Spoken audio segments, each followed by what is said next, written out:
The Jaguars' $1.4 billion Stadium of the Future project is facing its biggest opposition in City Council today.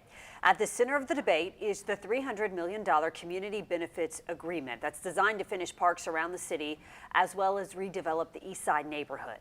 Rich Donnelly is on your side. He was at the City Council meeting today. So, Rich, what is the biggest concern some council members have about this portion of the stadium project? Well, Heather, every council member said that they're in favor of parks throughout the city being completed, and many of them said that they're happy to use the funding provided in the Community Benefits Agreement to complete those projects. However, some questioned whether the CBA needs to be part of the stadium lease. Council President Ron Salem said funding like this should be reviewed with the city's overall budget in July, and he said he's going to make it his mission to make sure the CBA is taken out of that lease. It needs to be moved, and I will have an amendment to do it. It may be 17-2, but at least I can say I tried to stop this. Council President Ron Salem was steadfast in his view to not have the Community Benefits Agreement included with the stadium lease. The Community Benefits Agreement is a $150 million match between the city and Jaguars and includes funding for things like the completion of Met Park improvements, the building of a museum next to the Orlick, and revitalization of the East Side. He wants spending of this size to go through the city's budget process in July. I want to see Mayor Deegan's budget.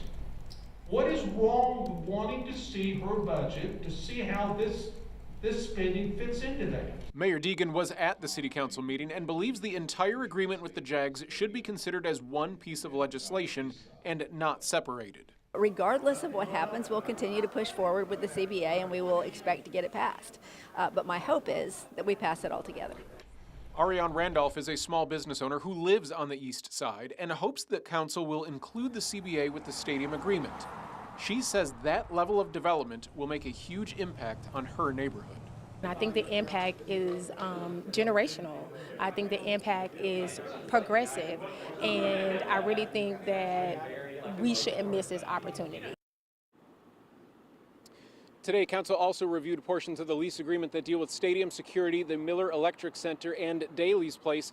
There are 4 more council meetings regarding the Stadium of the Future, including what is expected to be their vote on the entire agreement during their meeting on June 25th.